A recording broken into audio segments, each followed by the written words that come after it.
And they modified the death penalty. Were you happy when that was done? Was I happy when what was done? When you found out that you weren't going to the gas chamber. You talking about dying. Now, it gets me nervous. Why? Did you have any thoughts about something? Was you wanting to go anywhere? Were you happy when you found out you weren't going to go to the gas chamber, Charles? I knew I wasn't going to go to the gas chamber because I hadn't done anything wrong. You scared to die? Sometimes I feel I'm scared to live. Living is what scares me. It's one small step for man, one giant leap for mankind. At this hour, here is what we know. The plane was gone. Search and rescue efforts. I wanted to keep hope alive. I think we have a chance to find something else. How did you let this get so out of control? There is a couple of those licks that...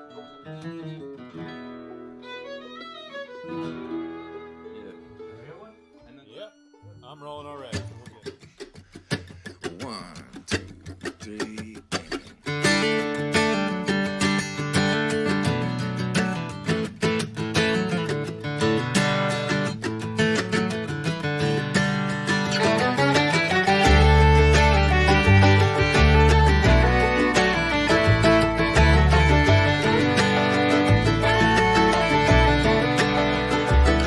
Some folks around here think it ain't right to drink a few beers on a Saturday night. But the way I see it, it's between God and me. And people, they'll say you don't love the Lord if you ain't in church every Sunday morning. But I believe it's between God and me. Everybody gonna tell you how to live your life, but there's 10 main rules that I go by. I might slip up every now and then, but I take it right to Him. In my truck or on my knees, we keep in touch 7 days a week. He's always down for shooting the breeze. Ain't nothing in the world gonna get between God and me.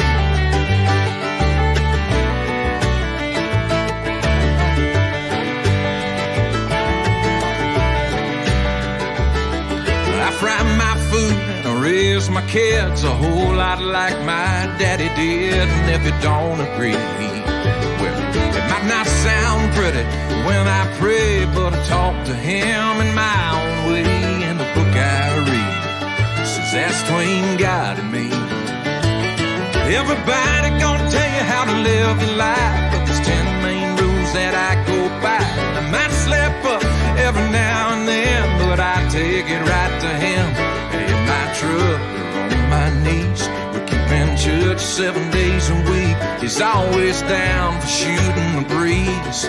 Ain't nothing in the world gonna get between God and me.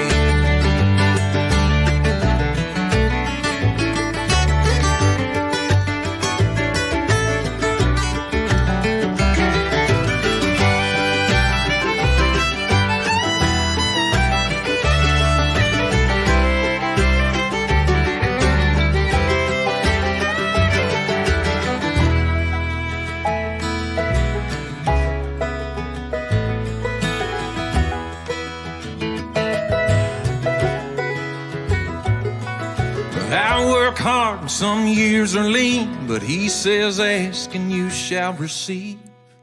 So I got all I need between God and me. Everybody gonna tell you how to live your life, but there's 10 main rules that I go by. And I might slip up every now and then, but I take it right to Him. In my truck or on my knees, we keep in touch 7 days a week. He's always down for shooting the breeze. Ain't nothing in the world gonna get between God and me. Nothing ever gonna get between God and me. And the world ever get between God and me.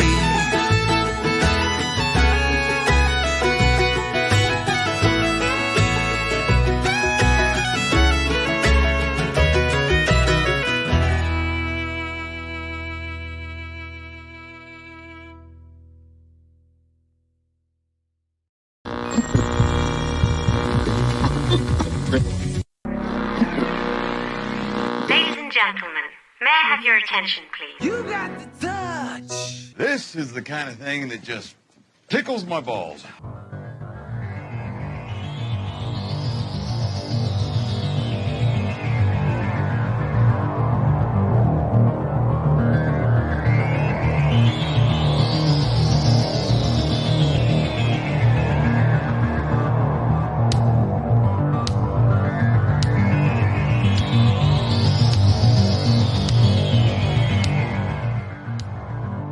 Not ramping down.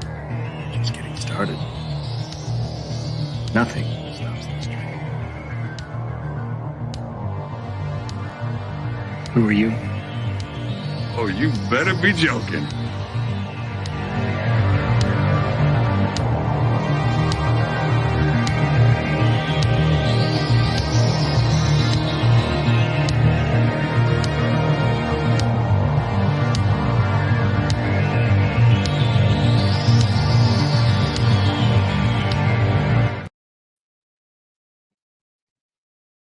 Good morning.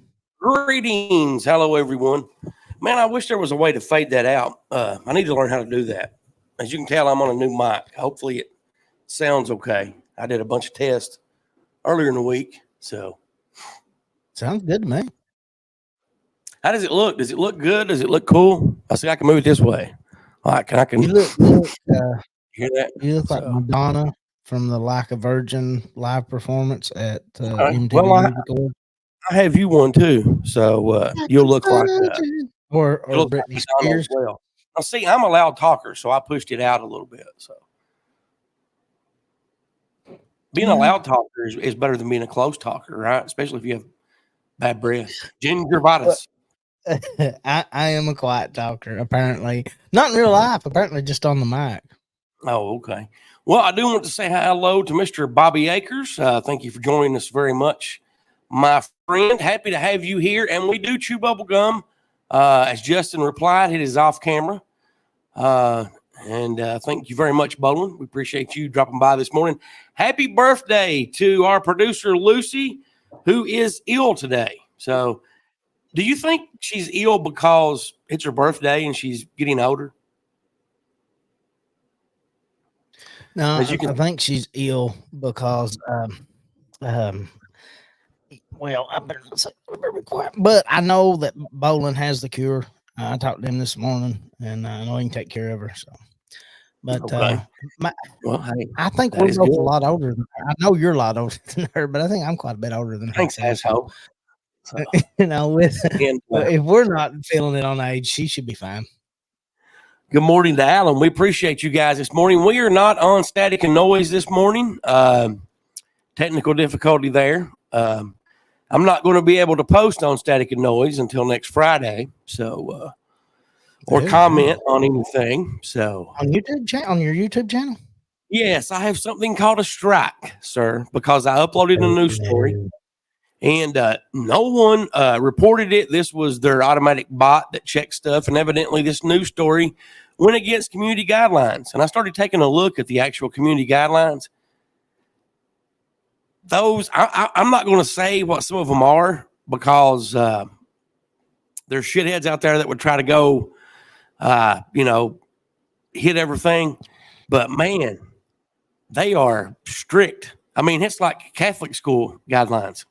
So if anyone's Catholic, I hope I didn't offend you by saying that.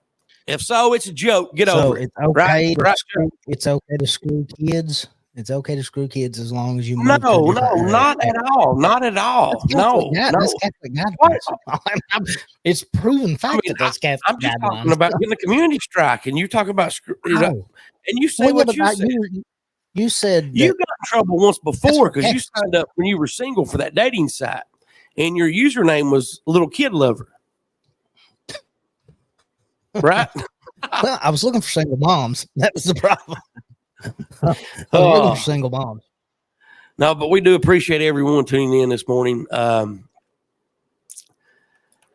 Let's see. Bolin said her and Jerry Wayne stayed up late last night drinking and listening to everyone. Now, see, that's what I kind of thought, that she might. Yeah, I started to like hangover, but I didn't do that. So, Everclear makes me extremely happy. They're playing here locally, close to where her and Jerry Wayne are. So I need to see. Are they really playing locally?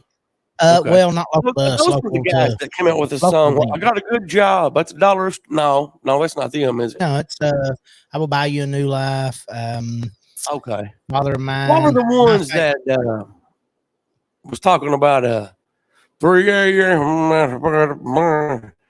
The promises, the color of killer and the color of sinner and the color of whore. Oh, she's that's like Everlast. Okay, Everlast. That's Everlast. I knew that band. I knew that band had something in it. It's a rapper. It's what now? Can you hear me? Do what? Okay, I was going to say, can you hear me? Santa I Monica. think you're having some internet lag. See, no, and I've even got it moved to the other side of the room, the way that the studio used to be set up. What's that? I said you've heard Santa Monica. I don't know. Let's see. Let's do. Okay, play it there for us. Play it there for us. I'm gonna mute my mic while you play. What? No, I'm gonna do commentary. Maybe I'll make up new lyrics. I gotta be able to hear first of all. I know you've heard Santa Monica. Yeah. What a treat this was. Okay, yeah. My name is Justin. I'm playing my guitar. If I get lucky, I will go real far. What? Well, see, man, those are good lyrics. Right? I think they're better than the original lyrics. He's talking about being in the ocean and living with ghosts and shit. Thank you very much. I mean, yeah, who wants to live with a ghost? Nobody. Oh, how's your week been, brother? Long, hard, and it's just like an adult film.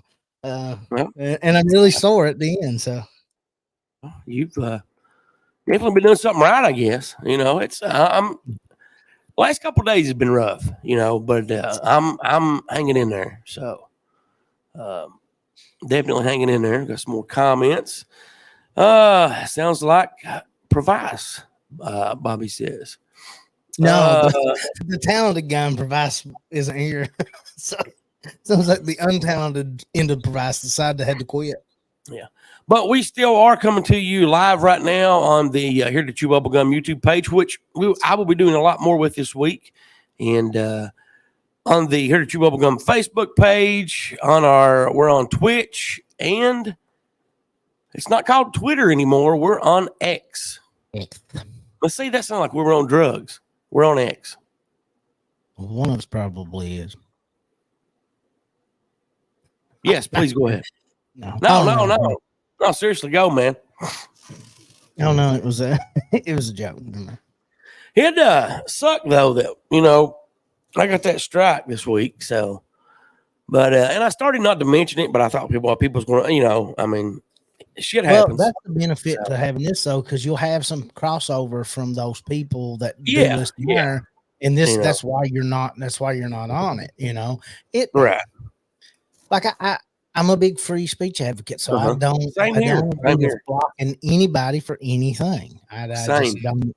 I mean, because it's not like you committed a crime. You made a statement, and I don't even know what it was. Like, well, I mean, think back on which one got you hit. Like, I'm not going to say what it was, but it wasn't up.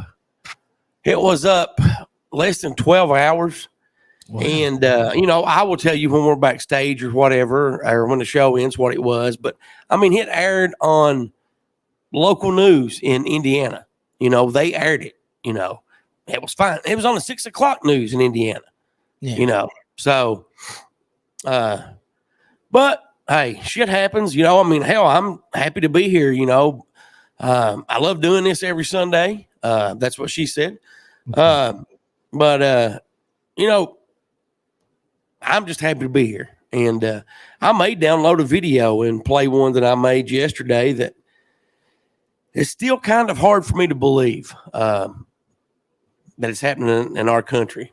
I may do that during break or something. I should have done that before, but I revised the Sappy Unhappy song. So okay. you'll have to wait, till we get to that. But you want to go ahead and dive into some listener email? Let's do it. Let's do it, man. I got first one done. Yes, you do, sir. All right. This one is wait. And I'm sorry for interrupting you. Not really, but we've been getting some really good listener email lately, and I just want to thank everyone for that. So please continue, my friend. This one is from Sanka, Sanka. Goose and Justin, I wanted to reach out and let you know how much I enjoyed last week's episode of the Here to Chew Bubblegum. As a new listener, I must say that I'm thoroughly entertained by your discussion and banter. Firstly, Goose, I completely agree with your perspective on the government's disclosure of the existence of aliens without explicitly stating it. It's fascinating how they can subtly hint at such significant information. I appreciate the way you presented your ideals. Justin, I have to say that your prank call to the B-Man had me in stitches. I couldn't believe it went on for a whopping 7 minutes. The way you kept a straight face and played along was impressive. It was a hilarious segment, and I'm still chuckling just thinking about it. Being a new listener, I'm excited to explore more episodes of your show. The topics you covered and the chemistry between you two make for an enjoyable listening experience. Keep up the great work. Looking forward to the future episodes and more intriguing discussion. Keep those conspiracy theories coming. P.S. Roswell, whatever that means.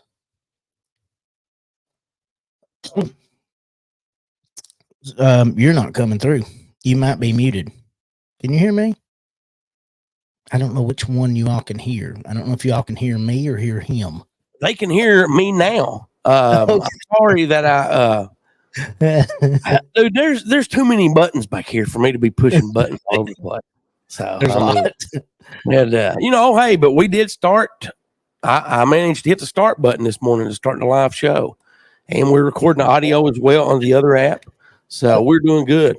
And that one was from Sanka. And they wrote in before, I think. Sanka. I think they're actually from Japan or China, somewhere like that. So, but it's been a while since they wrote in. So, what'd you say? Konnichiwa? Konnichiwa. She asked, or they asked about Roswell, the meaning of why people sign off at Roswell. Go ahead. You want to explain that to everyone? That was the sign. Was that the sign off for? No. Oh, what's his name? You're the expert on that end. You explain. And that was something that carried over to our show, man, and we love it. When Art Bell was on the air, people would end their phone calls or whatever, and they would say Roswell, which meant positive vibes, peace, love, love you, ever how you want it. So it was just positivity. So that's how they did that. They would say Roswell. So when we started doing the show, it didn't take long. People started doing that as well. So and I thought that was cool. I really kind of was like, that's awesome. So, but I think it's neat. Like it's a continuation of that. Something that was really prominent for his show, and then obviously the influence of that show on Here to Chew Bubblegum from the start is very present and obvious. And then to me, that's like a good way, like a good way to honor Art Bell and what he did with that show. And I like that. I like that it's become a thing for Here to Chew Bubblegum now. Yeah, me too.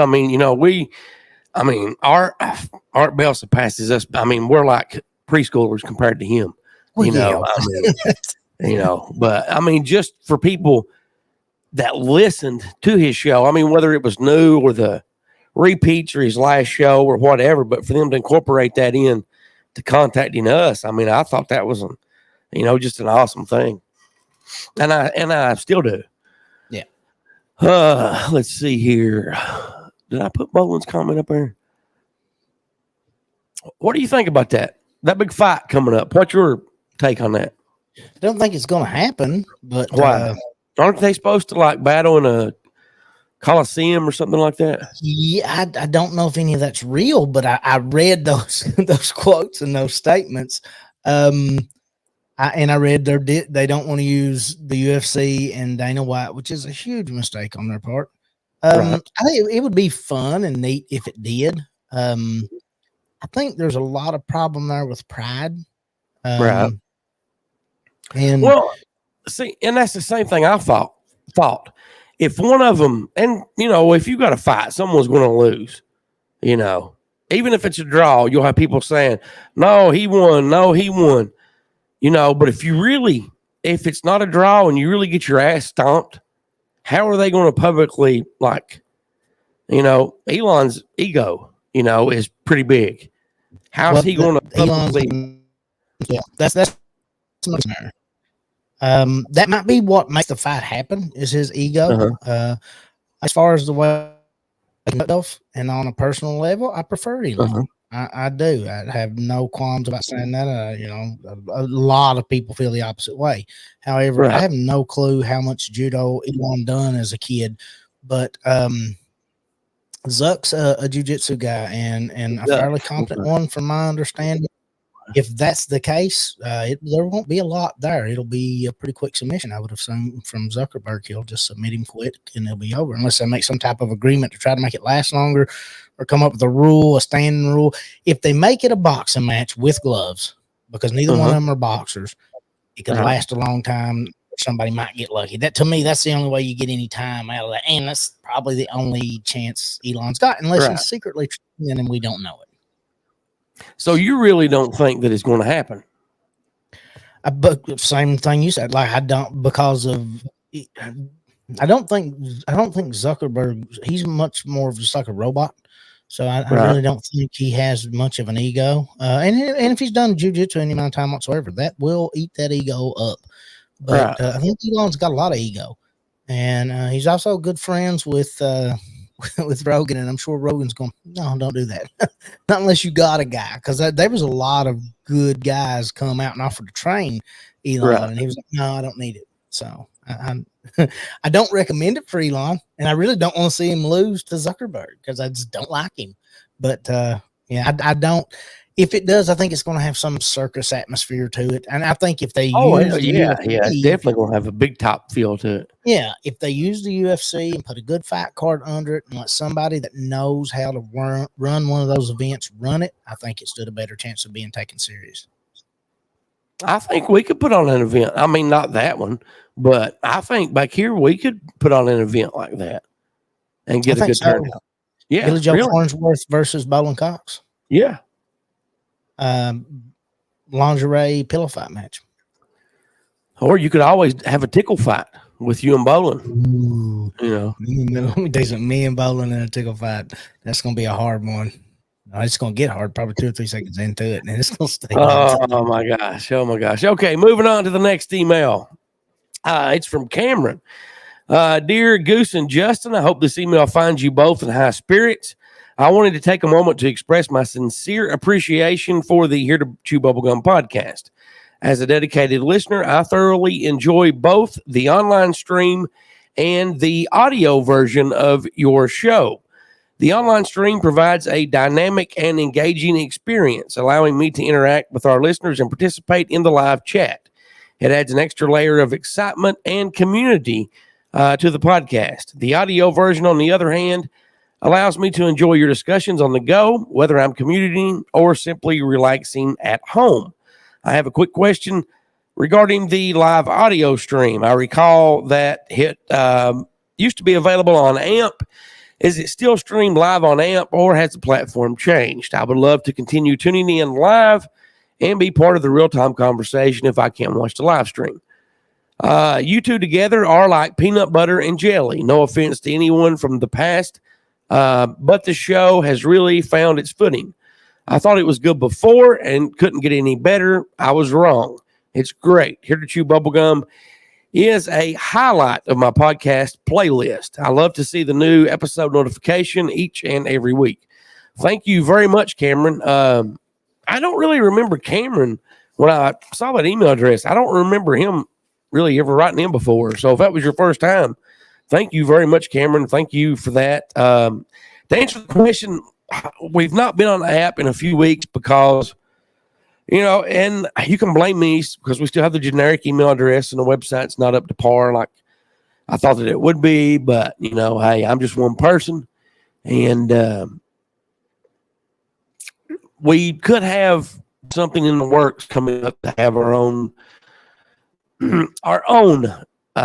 radio station where we do it live, and then other times, we play rerun episodes for the Chew Bubblegum. We have real music, we have people like Bullen and Elliot coming on, and other people just have an hour or 3 hours to do whatever they want. Now their stuff will be pre-recorded. It could possibly their stuff could be either one, pre-recorded or live as well.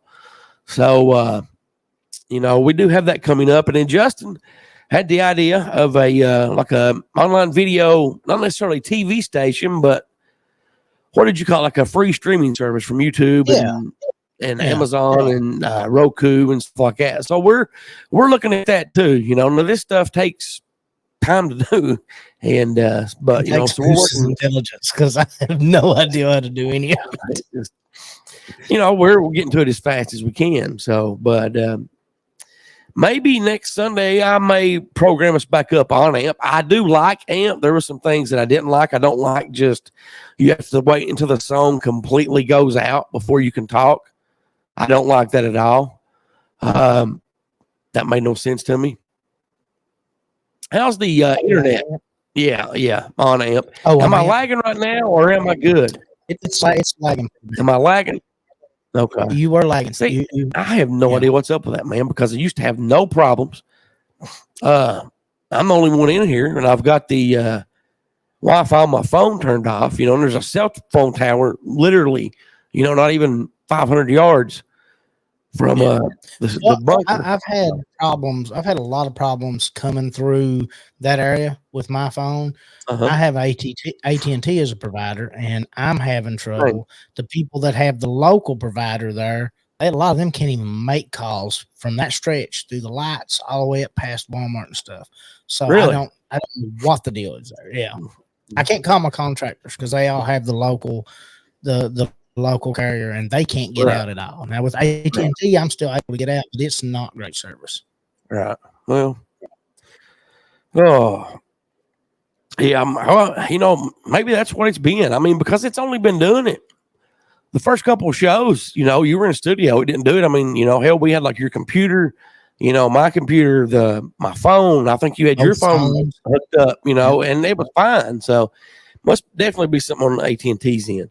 But getting back to AMP, I just don't like the way there's some things I wish it was better. Now they did throw up they didn't throw up, but they put in that, when you record something now or you do something live, it stays up for like 2 weeks. I wish they could do like you're scheduling something, because I think I would like that a lot better. It's like to schedule, something to drop and stuff like that. So, but thank you very much, Cameron. For anyone else, you can always, email us at here2chewbubblegum@yahoo.com. That's here2chewbubblegum@yahoo.com. You can email myself, Justin, or our producer, Lucy. Justin, they can also call, text, and leave a voicemail. How can they do that? 606-373-3396. Very good. Again, a little bit louder for those ones in the back that didn't hear him. You can do that by calling 606-373-3396. I had to do that, man. Head's done with love. You know that, right? And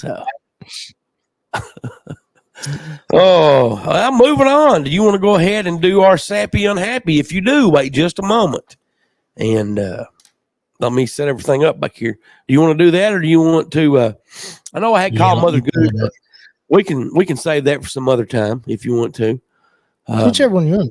I've got the Sappy Unhappy pulled up here. Okay. All right. Wait just a second. Now, you will realize when to go. So here it is. Are you ready for the new monumental Sappy Unhappy intro and music and all that stuff? Yes. Are you ready? Are you ready? Okay. It's mail time for Sappy Unhappy. Would you, the listeners, send in a sad moment from a movie or TV show? All right. You're up, Justin. Right. Sappy Unhappy from Brittany from Albany, New York. Hey, guys, here's my Sappy Unhappy with a movie. The Green Mile. It affected me deeply. The film, based on Stephen King's novel, revolves around the lives of death row inmates and the prison guards who oversee them. The moment that left a lasting impact on me was the execution of John Coffey, a gentle and innocent man with supernatural healing powers. As the guards prepare to carry out the execution, Coffey's fear and confusion are palpable. The emotional weight of the scene, coupled with the realization that an innocent life is about to be unjustly taken, was incredibly heartbreaking. Witnessing the pain and injustice inflicted upon Coffey, despite his goodness and the hope he brought to others, stirred a profound sense of sadness within me. It made me reflect on the flaws and injustices within our justice system and the devastating consequences they can have on innocent lives. The scene served as a powerful reminder of the importance of empathy, compassion, and fighting for justice in the face of adversity.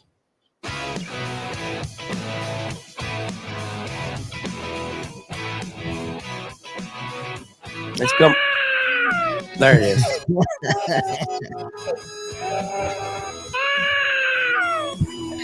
Oh. Harden up, Brittany. You had it coming.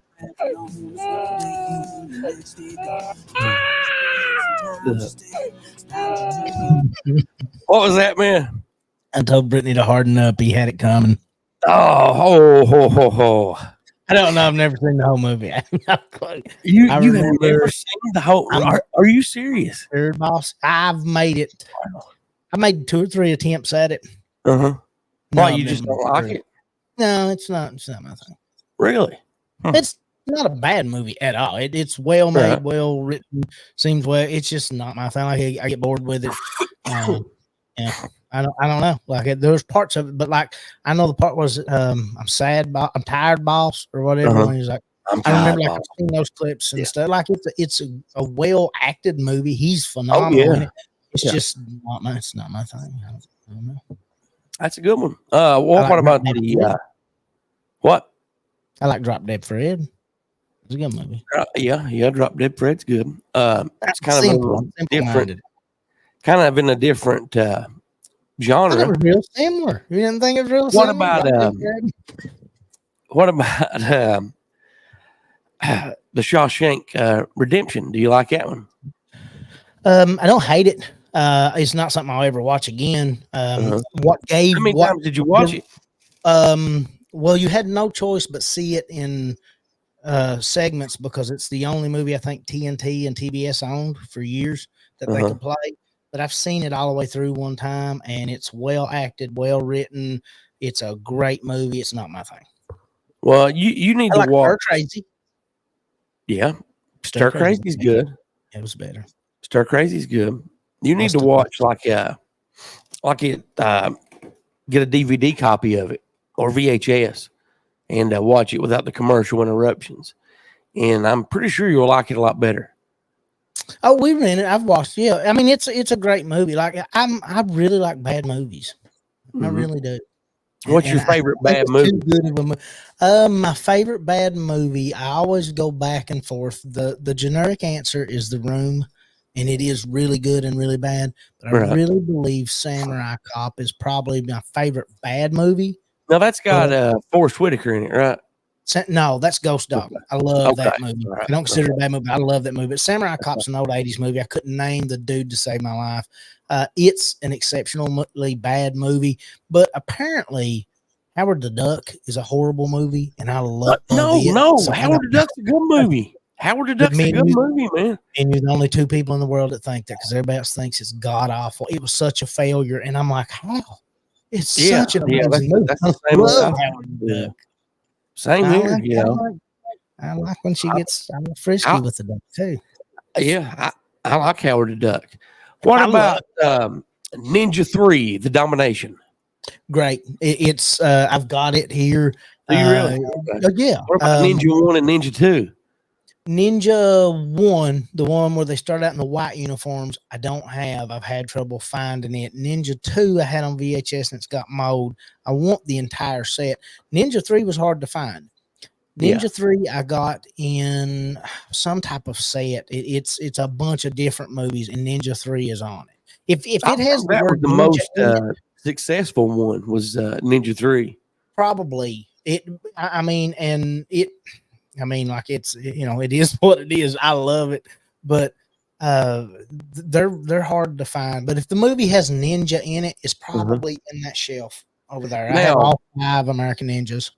Okay. What about I'll have to look it up really quick, but it was technically a movie and a TV show.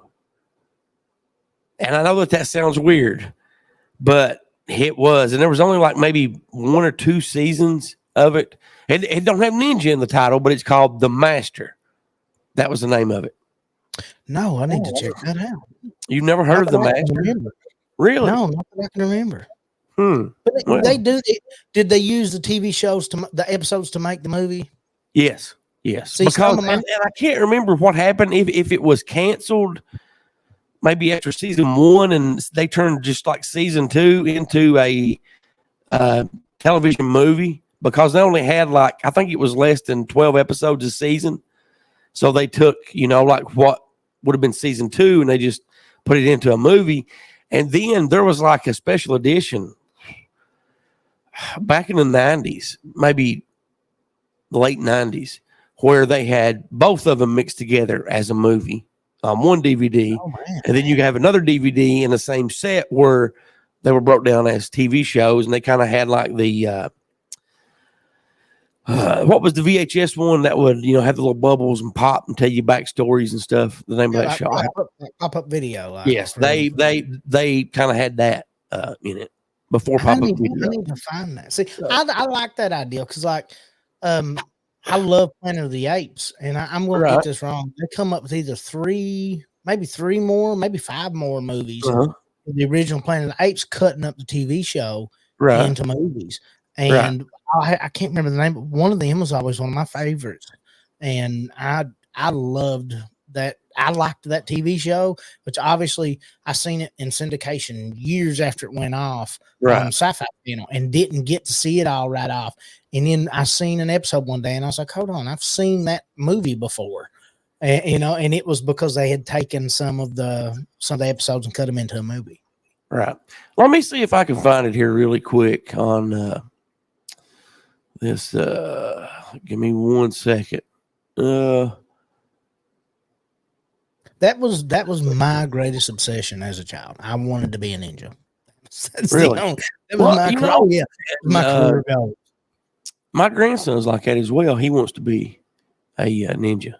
Listen, I walked around in a ninja suit all the time. I played ninja all the time.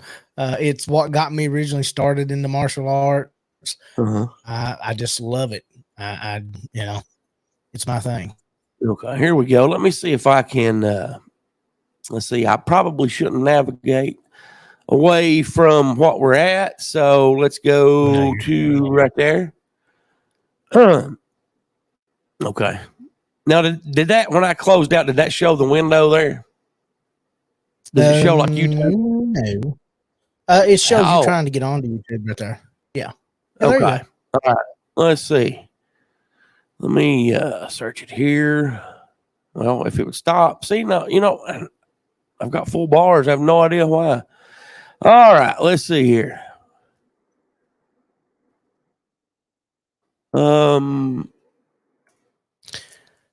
Now, me and Bolin, when we were younger. This is it right here. Oh, no, I've not. This does not look familiar to me at all. Let's see. Well, that's a whole episode. That's 48 minutes. Is that Lee Van Cleef? Yes, it is. Here's the TV theme. Maybe. Yes, I do know exactly what this is. Okay. Oh, you have. Man, I haven't thought about that in 20 years. I mean, it was pretty good, man. Oh, I got to go back and check that. I had no idea that was a TV series.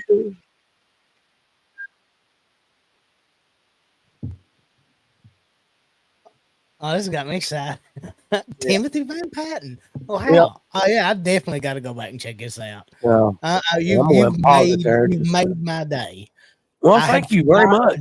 You make my day every day, buddy, just so you know that. Now, there was a show when I was younger, me and Bolin used to watch, and it was a fishing show. And it was really big. Fishing was Brent. I like Fishing with Brent a lot. Me too. And I was confused. I thought you might have been talking about this one was called The Masturbator. And it was an excellent fishing show. And me and Bolin watched it nonstop. We were huge Masturbator fans. Good morning. Snark and Sass, welcome in. Glad to have you here. We were talking about some old TV shows and did some emails and did a sappy unhappy. I'm gonna have to check Tom out. But we're going on 41 minutes. Are you good to keep going for a little bit, Justin, or do you have to take a potty break, don't you? Yes, I'm sorry. I'm trying to get it better. I just can't. Snark and Sass, please hang around. Everyone, please hang around. We'll be back in just a few minutes. If you don't need a break, let me run real quick. Okay, well, just go ahead and go, and I will entertain the audience some way. And poor old Lucy's not here today, and I have pajama pants on. Well, hey, it happens. But Justin cracks me up when he gets up like that and runs off. Let's see, what did you put there, Bolin? Maybe you should. He definitely needs something. So he definitely needs something. I will definitely go check that out. Thank you very much. As soon as we end this, I'll go check that out. We're not on the Static and Noise page this morning. I won't be able to post on there till next Friday because of a news story that I posted. And it was an old news story. It was like from 2009, and it went against the YouTube community standards. Again, no one reported it. It was just their bot. I did appeal it, and it was denied, and then I re-appealed it, and it was denied as well. Man, you did not use the restroom that quick. You did not use the restroom that quick. Yes, I did. And I petted my cat. No, you did not. Yeah, I did. Yes, I am in YouTube jail. But my TikTok page is up and going, and I've had some strange stuff happening on that. I even had someone email me this morning, and they're like, your videos are not coming up, and there's things I tagged you in last year that's popping up on my feed. I'm like, you're about the 100th person that has told me that. I'll even reach out to TikTok. So I had a hard time finding your stuff on TikTok, and we talked about it, and I went straight to your page and liked a couple. Then now there's tons popping up that I've never seen. And with TikTok, I don't know, like sometimes it'll show a date and sometimes it won't. Right. So I don't know how old they all are. Yeah, a lot of TikTok videos. Oh yeah. What's that now? I said you make a lot of TikTok videos. Like you've got a good full content. Well, yeah. And now that I've seen that, I wasn't seeing anything hardly. Well, dude, I have no idea what. Just I don't know, man. I may go ahead later on today and start like a backup YouTube channel. I did have a couple of backup TikTok channels. I deleted them, but I managed to save one yesterday and pulled it back out. The other one was too far gone. And it's people get their feelings hurt too easy. Oh, and I don't say stuff to hurt people's feelings. I mean, people want honesty, or they say they want honesty. And, I be honest. Well, I don't try. I am honest, in the video that I post. And, yes, it does. Snark and Sad does work in mysterious ways, and honestly, I prefer YouTube over TikTok. I really do. Now, last year I preferred TikTok because you could hit so many people, and then they did something weird with the algorithms and so forth. And I prefer YouTube now. And I think YouTube is taking a step back and realizing they lost Rogan.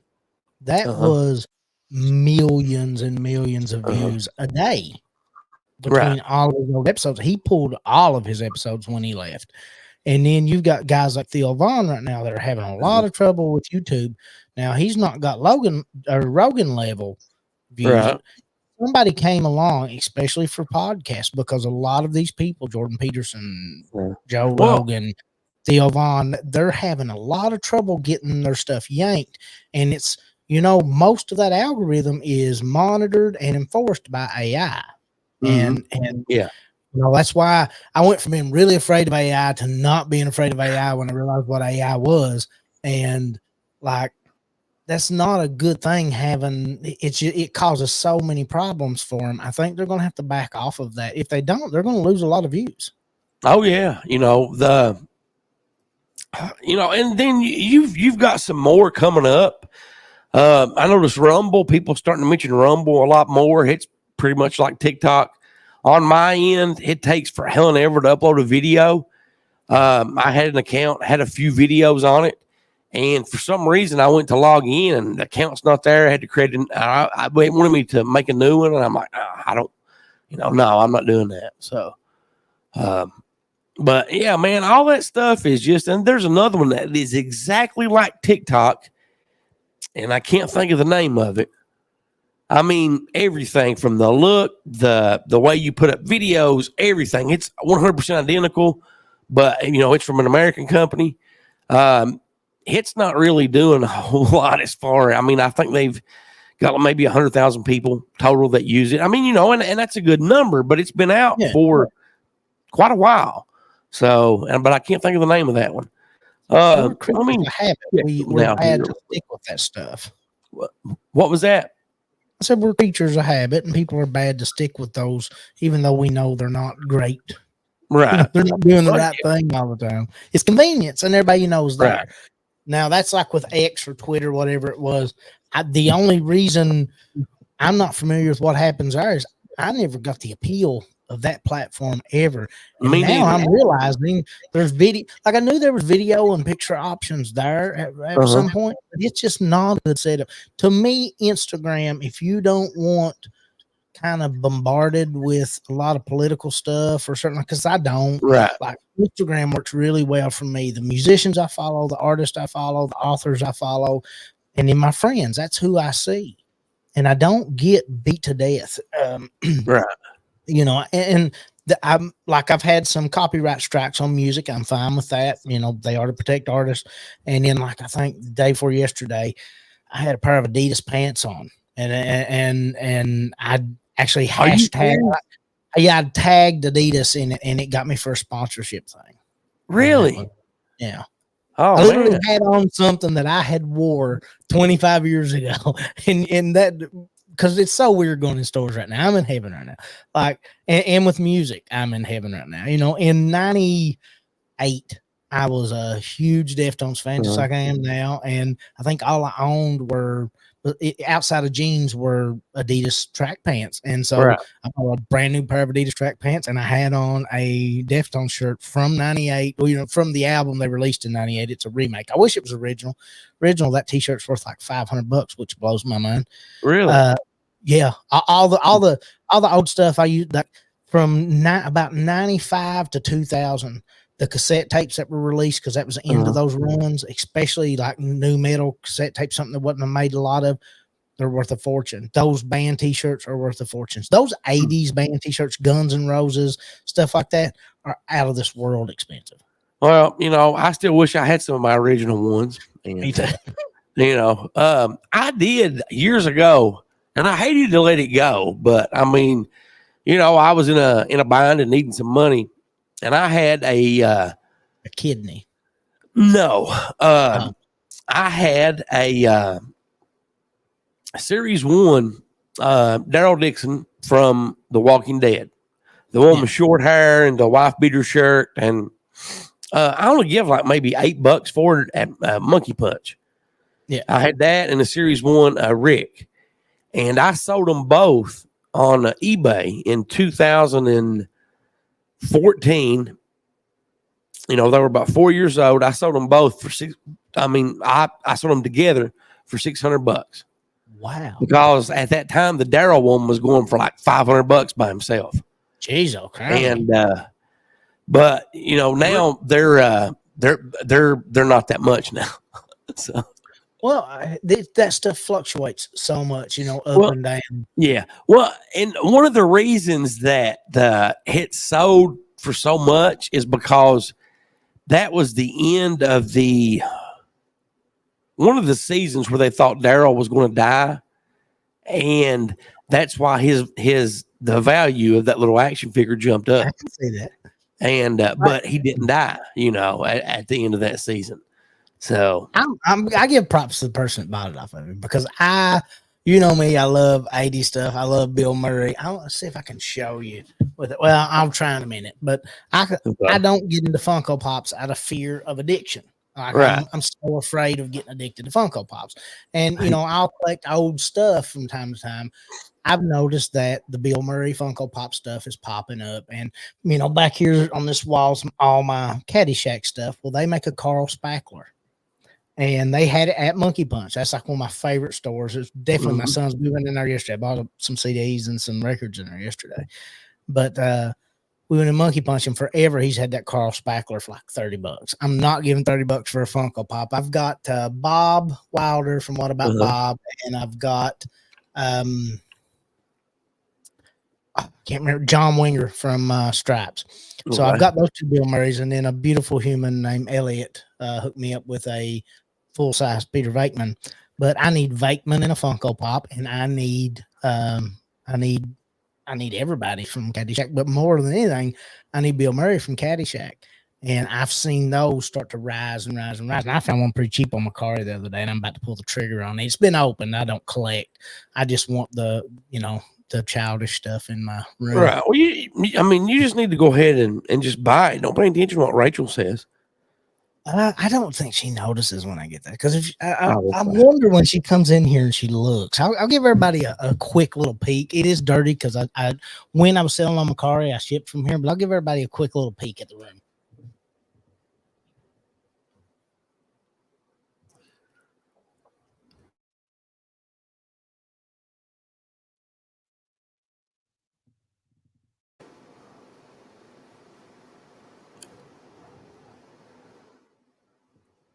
I think it looks good, man. That's the best thing to do. But yeah, I have a lot of child toys in here, and let me fix it. So I don't know where she thinks this stuff comes from. I think she just thinks it appears.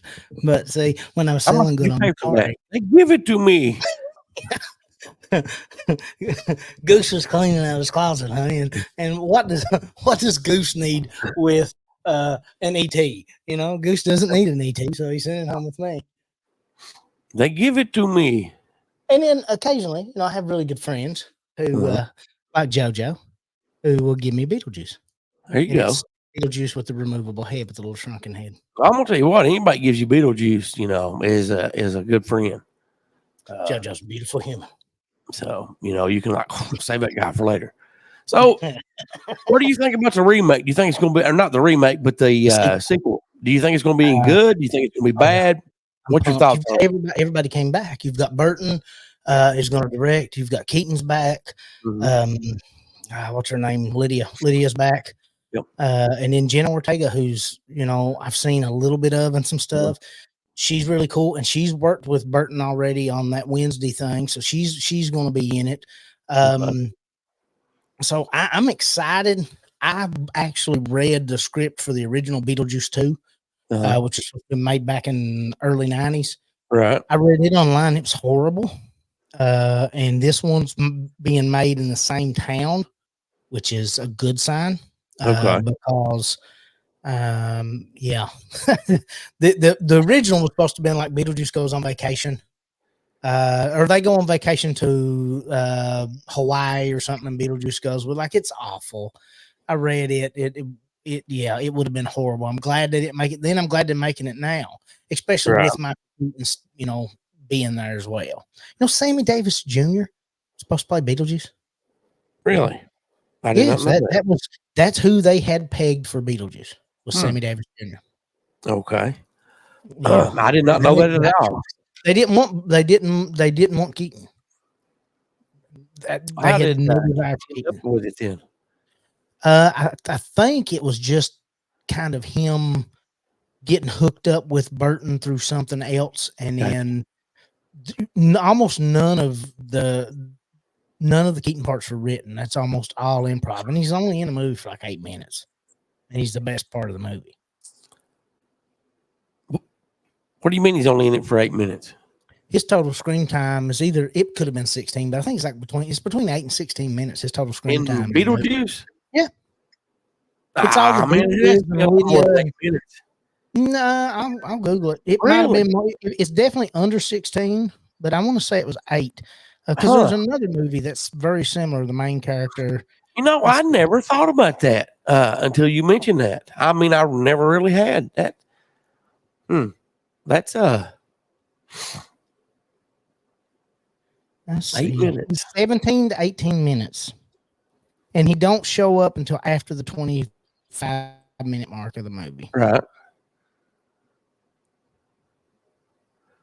So this is the same room, Bowling. The lube. Same one, Bowling. Here's the lube. Yeah, there's the lube. No, we don't have to. Okay. I mean, that's. I'm going to play a video really quick just to make people aware. You may have saw it on TikTok yesterday. It will be on YouTube at some point. But I want you to watch this, Justin, and everyone in here right now. And I want you to really pay attention. And I'll be quiet and let you guys check it out. It's less than 3 minutes. So here it is. Greetings. Hello, everyone. It's Goose. It's been a while since I've said this. Disclaimer. This video is for documentary, educational, and artistic purposes only. It should not be considered a call to action. With that being said, let's continue with the video. This video takes us to Kansas. And if you're not alarmed and upset after you watch this video, something's wrong with you. You need to really think about this. Think about what happened in this small Kansas town. I'm Sam Bailey with the Kansas Reflector, and I'm here in Marion, where the Marion County Record was recently raided by local law enforcement Friday. Owner and publisher Eric Mayer said that the law enforcement officers came in and took their cell phones, computers, and reporting materials. Mayer said in his over 40 years experience in journalism, he's never heard of police officers raiding a newspaper office. Mar-a-Lago, Marion County Record. Maybe they confused the two of them. Whatever it was, basically all the law enforcement officers on duty in Marion County, Kansas, descended on our offices today and seized our server and computer and personal cell phones of staff members, all because of a story we didn't publish, and found information about someone who had a drunken driving arrest who was applying for a liquor license, but it was a big dispute in some divorce, but they've taken all our stuff. This infuriates me. It upsets me. Some of you younger people may not know why. Here's a short clip on why this upsets me. And keep in mind, if we do not learn from history, we are doomed to repeat it. The Nazis controlled all aspects of media, sport, culture, and the arts. You will remember that the Nazis had their own newspaper, and in 1933 they started banning the newspapers of their opponents. By 1935, had closed down 1,600 newspapers. Of those that remained, the newspapers had to publish what the Nazis ordered. Sometimes they were told what they could not publish, and they were told what they should say in regular briefings. Sometimes they were given the exact words to print. This meant that Germany no longer had a free press. German newspapers were not free to publish what they wanted, and so the opinions only appeared in newspapers. People wanting power and control and dominance over people. That is what they do. They take away resources that do print truth. Look at the national news. When was the last time that you actually heard a story that was correct and you trusted? It's been a long damn time. It's long overdue. We need to look after one another and make sure bullshit like this incident in Kansas stops. We should not let the elite try to control us. What's your thoughts on this video? Comment and let us know. What do you think about that, Justin? What's your thoughts on that video? I seen it yesterday and started looking into it after you had posted, because I'm like you, just on the surface, that's a scary proposition. They should, freedom of the press is a very, very important thing. Very protected, you know. Yeah, and it's right up there with separation of church and state for me. It's extremely important. Now, they did have search warrant, and it was signed off on by a judge. Right. And they didn't raid them over a story they ran. Apparently, it is an identity theft issue, which more than likely means it's one individual in that building. Okay. That is involved in an identity theft thing. That's if it's that's the truth. I mean, it's a small town and an unmonitored police department. Right. First, I was going to ask you is what was the name of the website you found that on? About everywhere. USA Today. Well, what's the numerous different ones. Right. Yeah. Okay. But still, you don't know if that's true or not, No, I don't. That's just what they're saying. But if I were the people at the paper, considering that if it was involving something they wrote, the federal repercussions to this, or something they didn't write. Yeah. The federal repercussions to this sheriff's department will be massive. Oh yeah. You're talking end of career, but now I hope that was massive. But I'm gonna be honest, in today's world, it's hard to determine if they would be massive or not. That's just my thoughts. Yeah. What do you think? If freedom of the press, they will go whole hog on that, I believe. It'll depend too if it makes it to a federal level. If whether it be true or not, if they can make it stick and look like it really is because of this identity theft thing, and that's the thing. I don't see a huge locally. Outside of some fringe news stuff, I don't see a huge reaction to this. No.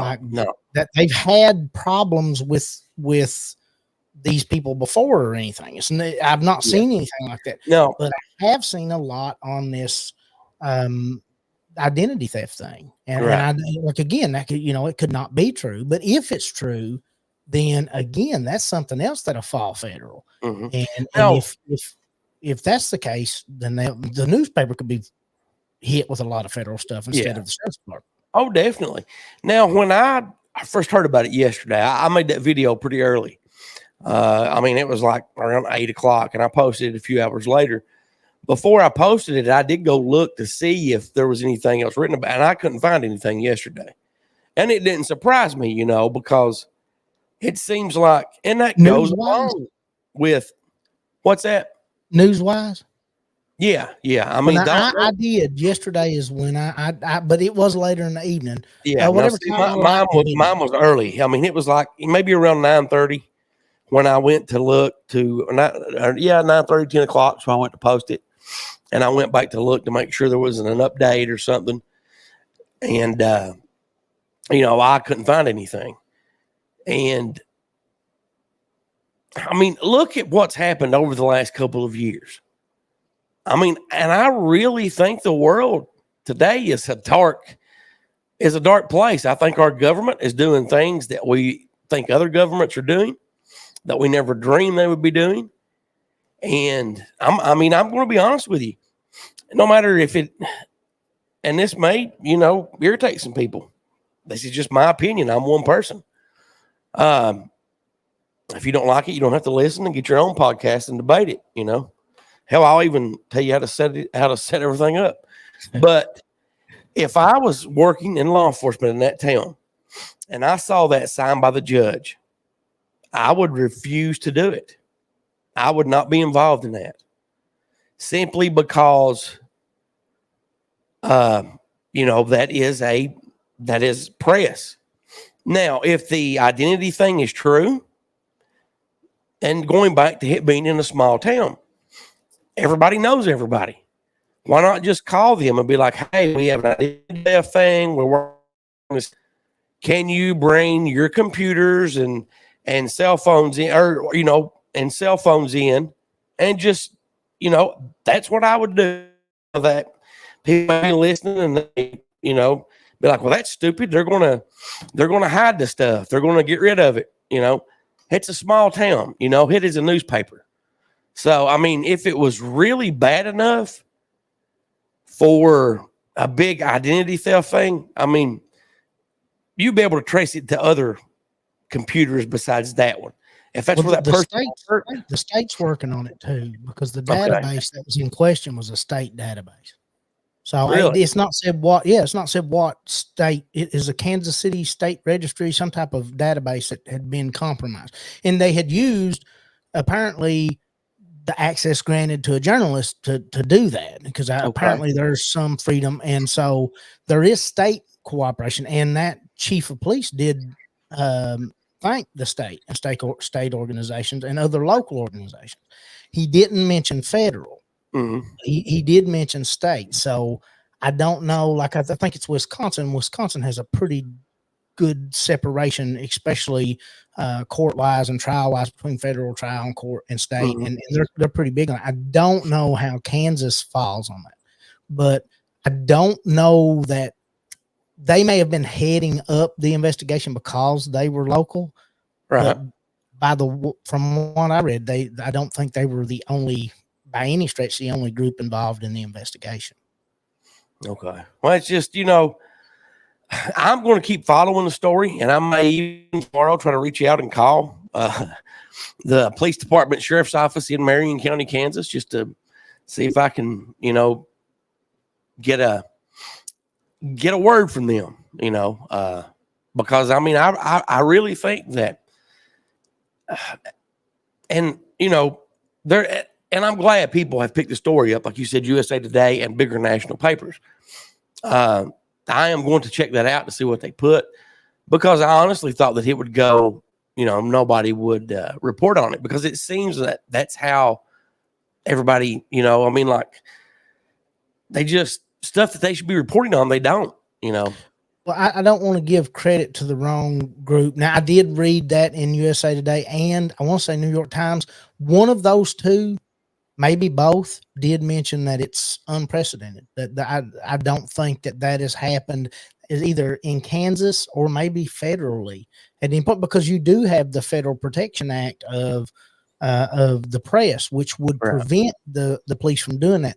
That's why it had to be done by subpoena, and that's why they had to have I don't know if it's a special warrant or if it was just a special process to get the warrant, but they had to go and they said that put them open to litigation, because if their case does not hold up, not only would they be open to litigation, but that judge would be open to litigation for writing the warrant. And because now they also had subpoena power on the members of the press as far as the people involved in that, which is pretty unheard of. You can get subpoena power, you still have protected sources and things of that matter, but you can get subpoena power on the press. That's not impossible, but they do already in this case, I think, have that process started.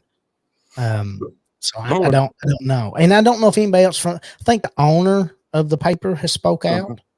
But I don't know if, like I said, it literally could be something that this paper has nothing to do with, and somebody has used their access.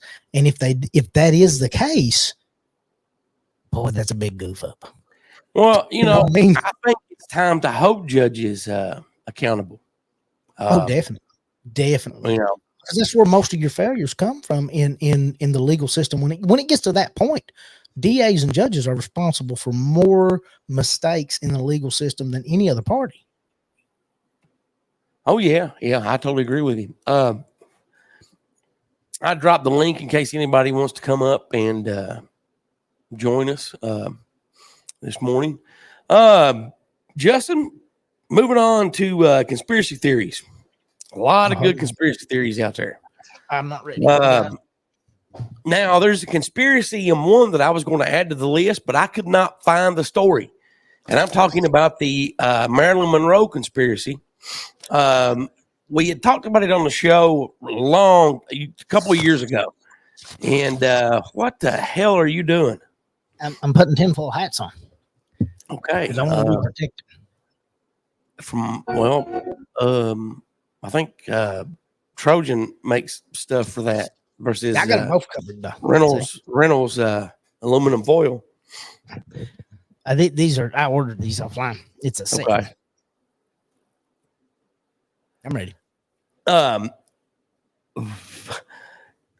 what I was saying was, I could not. I mean, and I have like cabinets full of files from things we talked about before on the show, articles and all kinds of stuff, and I could not find this. I'm going to paraphrase, and I even tried to go back and look and see what episode it was, but for some reason that one was not listed. There's a conspiracy that came out a few years ago about Marilyn Monroe and that her death was staged, and she changed her identity, changed the color of her hair, moved east. After a few years, she married someone. She had kids, she had grandkids, and she died. She died alone in an old folks' home. That's just the gist of it. But that was one I was wanting to add to the list, but couldn't find. I remember the JFK one. I could about quote you every line of it. But we'll let you get started with Charles Manson one, because I had heard this, but not knew a lot about it. I got sucked into a deep rabbit hole, and this ties into Kennedy, which in turn ties into Monroe, and the other conspiracy with Monroe about her being involved with RFK and JFK and being killed due to that, and RFK being president. You all did an episode on that. I'm about 100%. Oh yeah, we did. There's a lot of people claim that the reason she was killed is because pillow talk between her and JFK. That I guess that their relationship ended badly, and she was going to hold a press conference a week before she OD'd and tell everyone that Roswell was real. It happened. We had technology. Kennedy had seen the bodies, and that is what a lot of people claim took her out, or why they took her out. Well, I mean, Kennedy was so involved with so many different groups, and so many people hated him that maybe if he really liked her, that could have been what did her in, But now I got sucked down the Manson rabbit hole, and I started reading books, and Manson itself, it is an odd case because you're looking at somebody that didn't commit a murder. You're looking at somebody that's not educated, somebody that's in no way, shape, or form the epitome of a leader, and yet he was able to influence these people, take them completely under his control, and keep them there most of his life. That's more than LSD can do, and it's more than just charisma can do. He was a charismatic guy, I understand that, but it is something that if there had been any type of brainwashing or anything involved in conjunction with the LSD, it maybe, maybe at that point it's possible. And when you look at Manson, he's riddled his entire history with the legal system in jail. And he's made claims that while in jail, he was experimented on with LSD. Right. Now he's released, and at the point he's released to California and makes it to the Haight-Ashbury, he gets caught by the police a whole lot, by the Los Angeles PD and the Los Angeles Sheriff's Office. I mean, a lot. And it makes it to court quite often. One time when it makes it to court, he has a doctor come in and stand in for him for one of the girls. Manson hadn't made it at this time. A doctor come in and stand as a character witness, not only for Manson, but for this girl and the ability for her to keep her child. At that point, this doctor was part of a little facility in the Haight-Ashbury.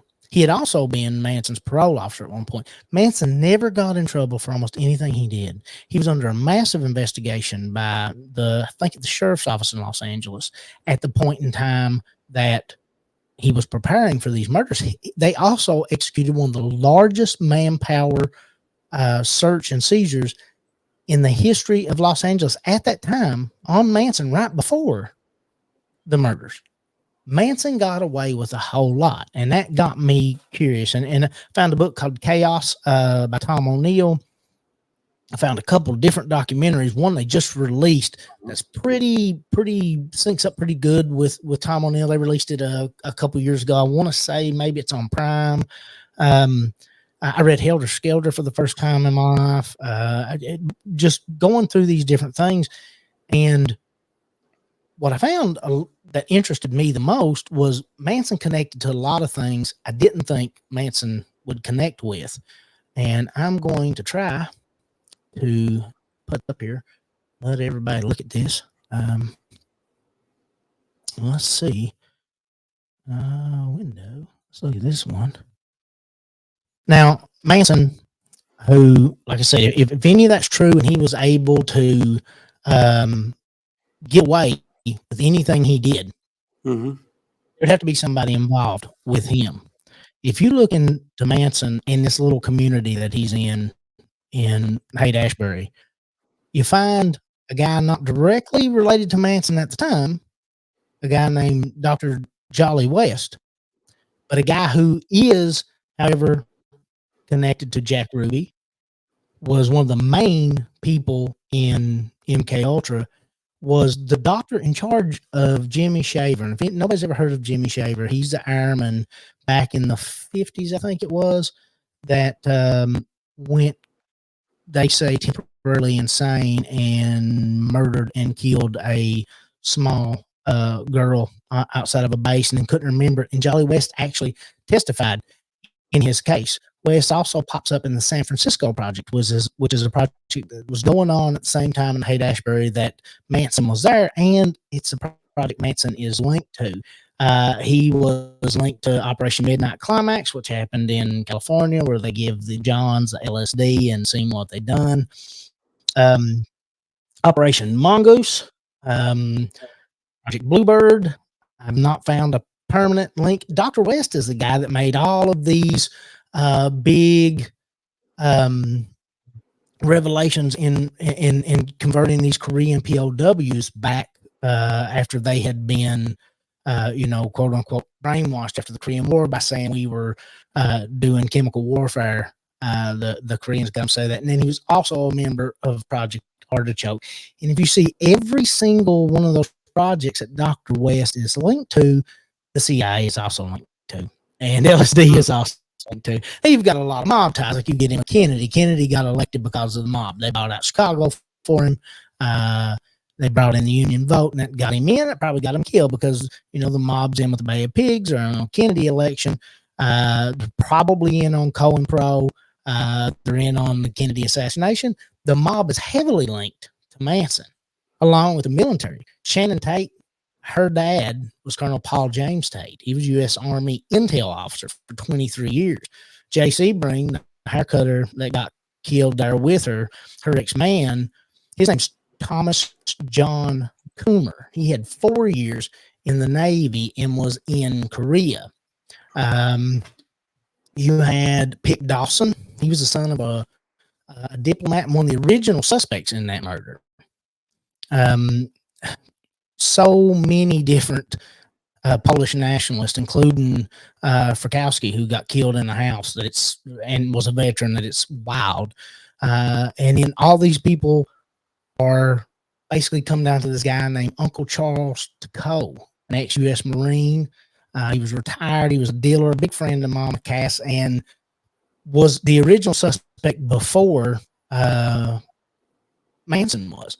It was actually him and a guy named Billy Dull, I think it was. They were the original actual. And everybody, Hank Fine, supposed to be the handler for this Charles Tekow and also a friend of Manson. There's so many of these dudes. And then when you get into J. Sebring, one of the people that were killed there, that gets into your mob links. Little Torah worked with Sebring, and he had mob connections there. General Charlie Barron, a mobster who had intel connections. General Curtis LeMay, ties to the mob, ties to Barron, ties to JFK. He was the chief of staff, or tied to JFK's chief of staff, and he attempted a coup while in office as a general. General Curtis attempted a coup against JFK, and he's connected to West. Jolly West was the last doctor to examine Jack Ruby, and Jack Ruby didn't start making all these crazy claims until after he met with Dr. West. And I mean, you know, Dr. West he's a wild dude, and you know, more than likely, all his research was based on, you know, basically mind control and LSD. The way that a lot of people believe that Manson was able to control these people, and you can link him indirectly to Jolly West through a couple different doctors from the Haight-Ashbury who were admittedly in, because now West was director of psychology at UCLA, director of psychology at Oklahoma, possibly at Stanford during these San Francisco trials. He had a lot of a different connection. And then as soon as the Manson thing gets going, all the way to it's over, you go 18 miles from Laurel Canyon, from whatever the canyon was that happened in, Laurel Canyon, where Lookout Mountain is. Well, then you've got Jim Morrison living there, whose dad, George, this is the one that really gets me. Jim Morrison's dad, who's connected to this area at this time, and where Lookout Mountain is. Jim Morrison's dad, George Stephen Morris, was a U.S. Navy Rear Admiral and Navy Aviator Commander of the Naval Forces during the Gulf of Tonkin. He's the man that initiated the Gulf of Tonkin. Probably the easiestly proven conspiracy theory of all time. And I mean, you know, you get into these dudes like the Mamas and the Papas and the Beach Boys and their connection. It's wild, you know, and I've got stuck on that. And if I was better at citing sources and I had actual time on my hand, my next book wouldn't be a poetry book. It would be a total conspiracy theory book. Well, you should go ahead and do that, man. I mean, because your poetry books sell really good. You should go ahead and put that together. Bolin made a comment there about Charles Manson's childhood home in Knott County, Kentucky, and he named the location. And he said we should go there. It is abandoned. I actually went by it Friday, and it is in rough shape. I mean, if you stepped on the porch of this place, it would probably fall in on you. I mean, it's in bad shape. I've got a cod piece if you want to go. Well, I don't think that would protect you. There is some videos online that actually do a walkthrough of it. And all you have to do is search. Did you watch the one with the woman that's a news reporter from, like, I mean, she's originally from Pike County, but she works down south somewhere. Okay. Yeah. Hers is really good. She does a really good walkthrough of it.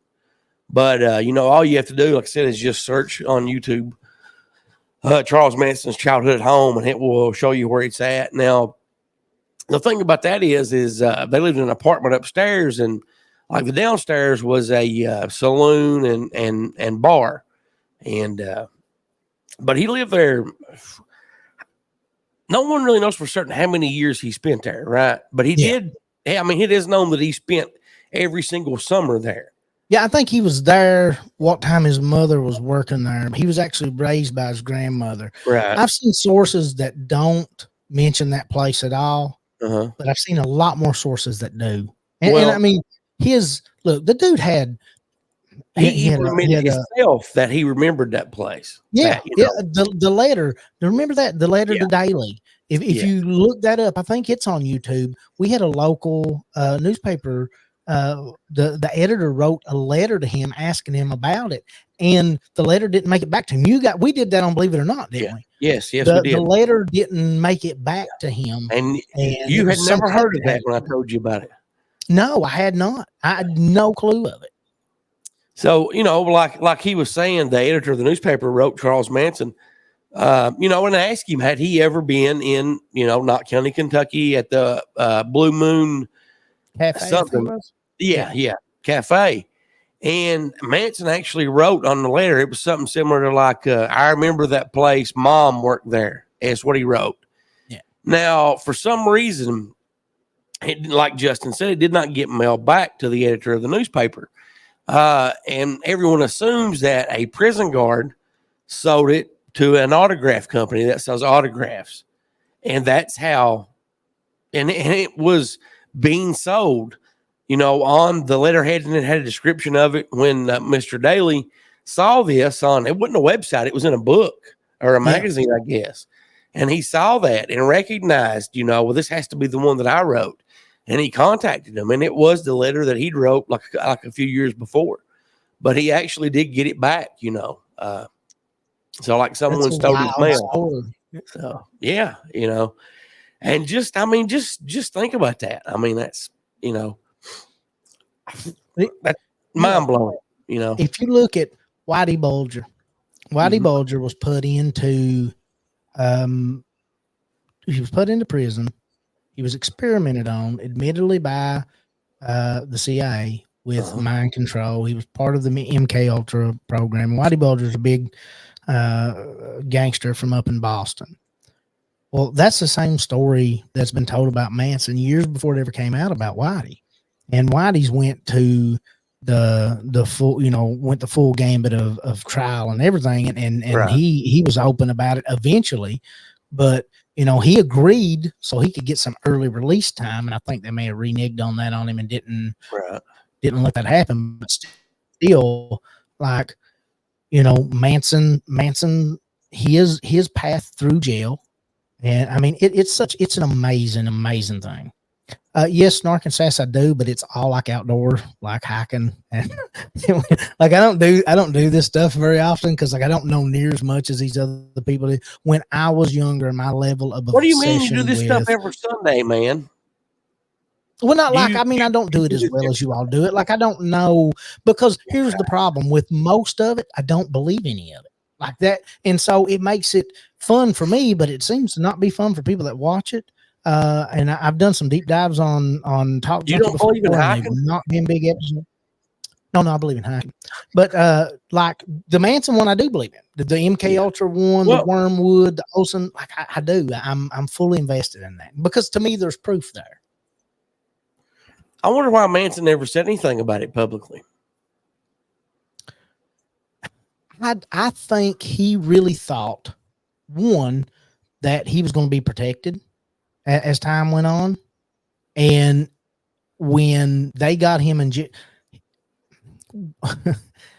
when Helter Skelter come out, and it appears to be a ridiculous telling of this event that's lies from beginning to end.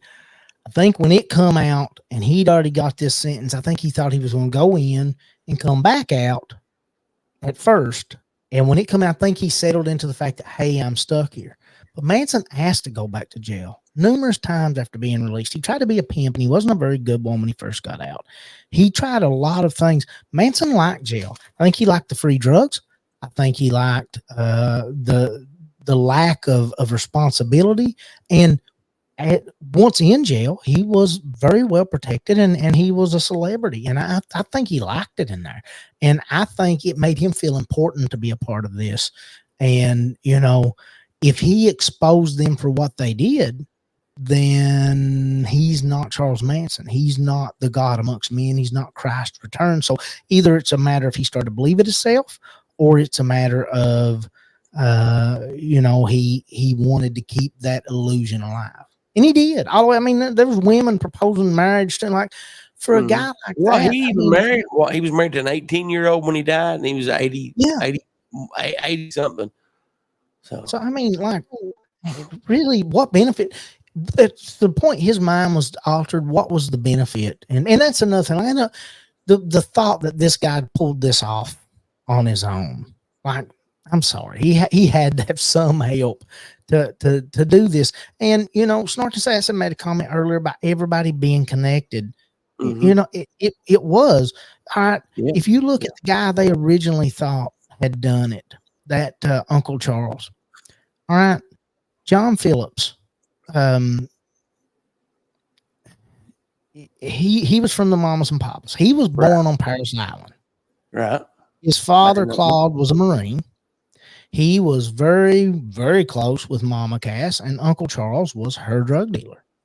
And David Crosby, who referred to Uncle Charles in an interview back in the 70s or 80s as a soldier of fortune, he was the father of Floyd Crosby, or his father was Floyd Crosby, a U.S. Army Corps film, and he was in the U.S. Army Corps film wing. All right, before there was, and he was a Hollywood cinematographer. Jesus Christ! Before there was an Air Force, the Army Air Force took care of everything. Lookout Mountain, a big Air Force base or a big Air Force area that Jared Leto bought and lived in, up in Laurel Canyon, at the head of Laurel Canyon. That's where they did all the films for all of the nuclear testing, any propaganda films, anything for Korea, World War II, I believe it was. It became that facility right after the Battle of Los Angeles.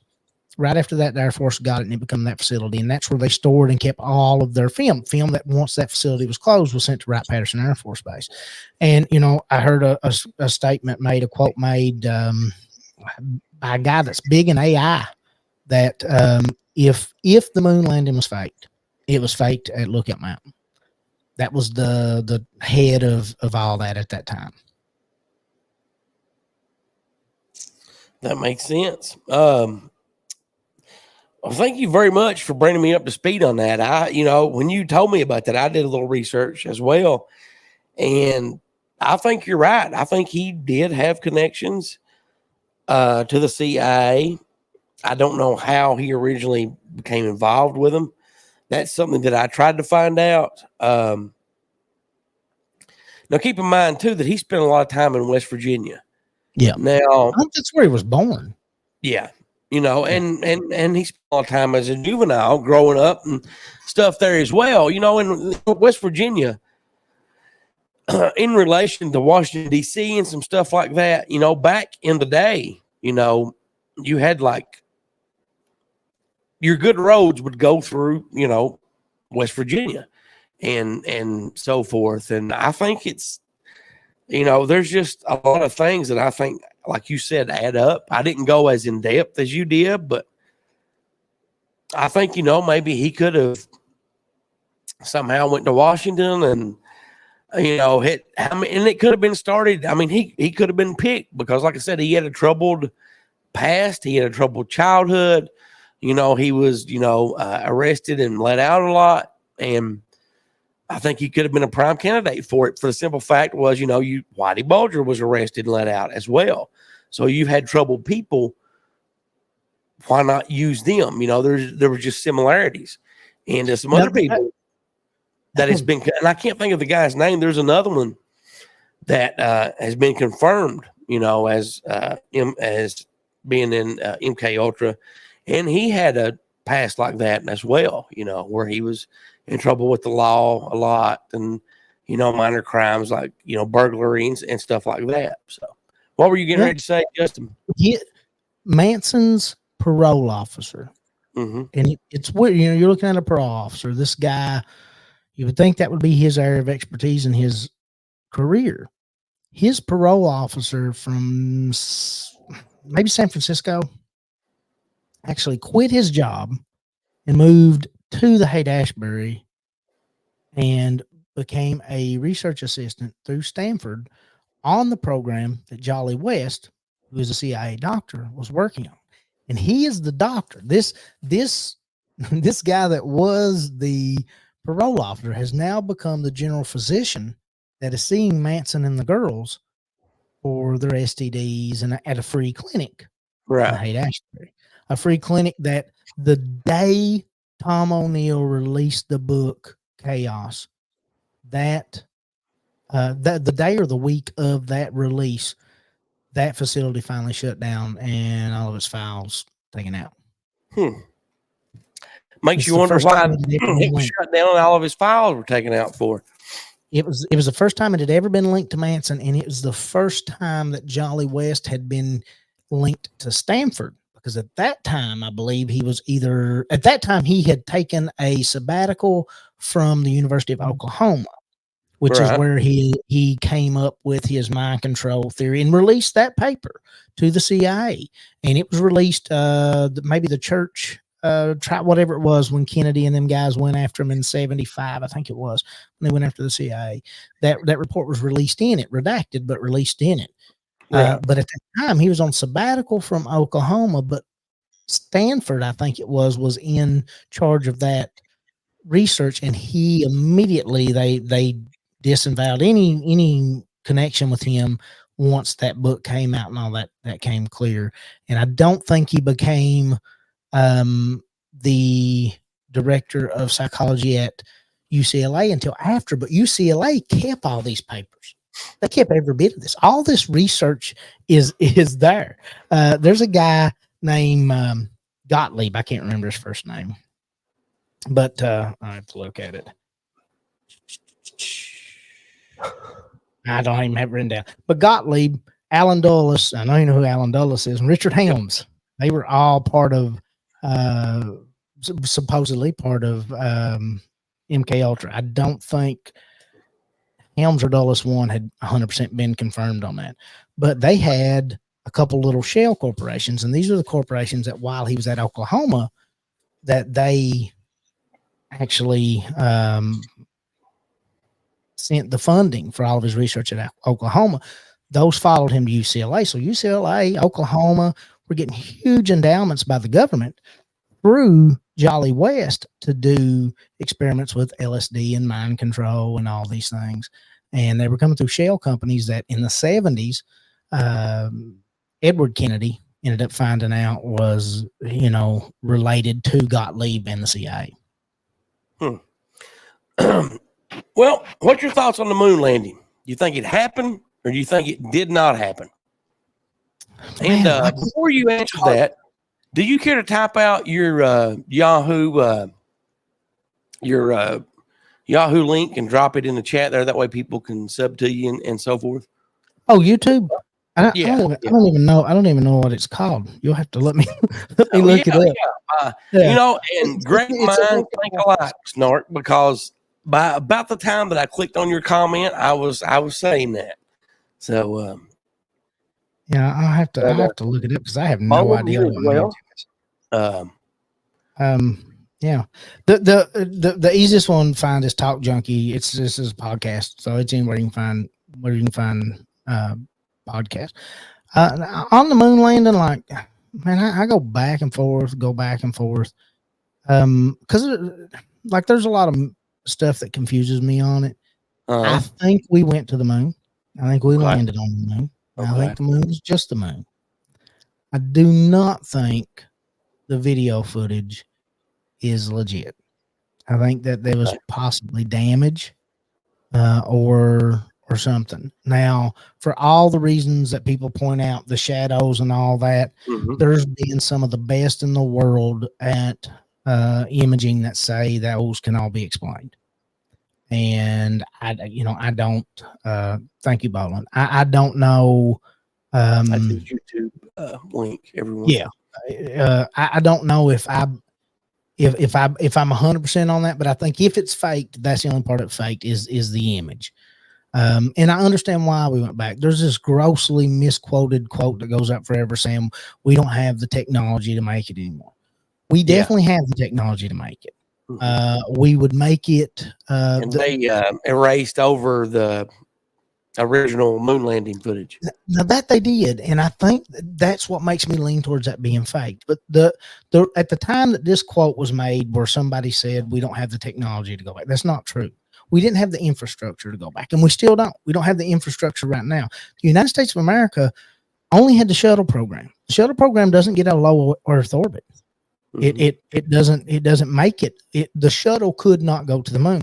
We went to the moon on rockets. which were very dangerous, more dangerous than the shuttle, and very archaic and outrated. And the government yanked funding.